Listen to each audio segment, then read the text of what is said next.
Hello everyone. Today we will talk about how to fix the app of Citymapper. We will go to settings,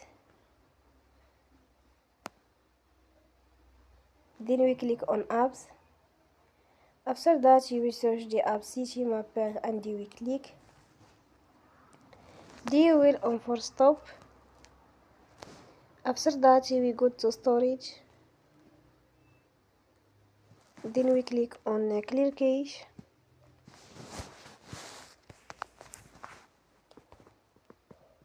In the end, turn off your phone and you will restart your phone again.